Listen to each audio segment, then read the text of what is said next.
दुनिया से वह जुड़ने का काम भी होता है। इसी प्रवृत्ति के कारण समाचार पत्र का उदय हुआ है। भारत में पहला समाचार पत्र इंडिया गेजेट के नाम से प्रकाशित हुआ था।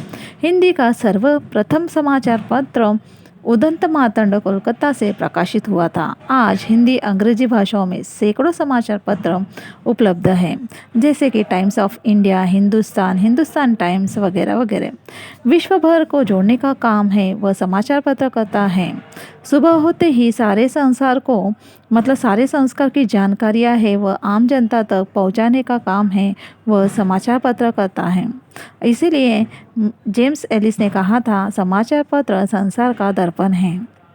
समाचार पत्र लोकतंत्र का सजग प्रहरी है। मतलब कि जनता को जो भी कुछ जानकारी चाहिए, जैसे खेल कूद वगैरह, मनोरंजन, ये जो सब जानकारी है वह समाचार पत्र के माध्यम से मिलती है। जनमत बनाने का एक महत्वपूर्ण साधन समाचार पत्र है।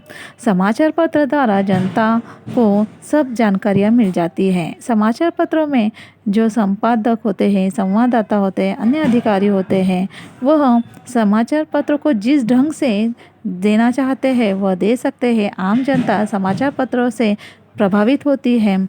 विभिन्न समाज सुधारक, चिंतक, विचारक, आंदोलनकर्ता, इनके सबके विचार हैं वह छपाते हैं और जनता को प्रभावित करने का काम करते हैं।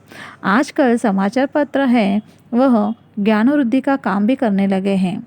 रविवार में जो भी समाचार पत्र में पृष्ठ होते हैं उनमें बहुत सारी जानकारियाँ दी जाती हैं और इसीलिए विद्यार्थियों को भी महत्वपूर्ण जानकारी देने का काम समाचार पत्र है वह करते हैं।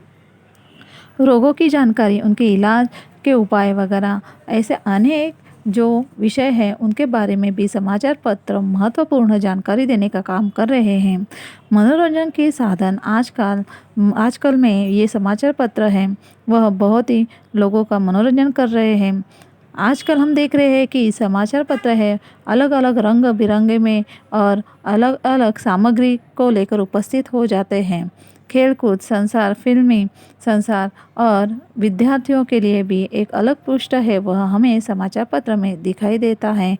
और इसलिए मुझे ऐसे लगता है कि समाचार पत्र है वह संसार के आवश्यकता सब दुनिया में वह ज़्यादा से ज़्यादा महत्वपूर्ण जानकारी देने का काम कर रहे हैं।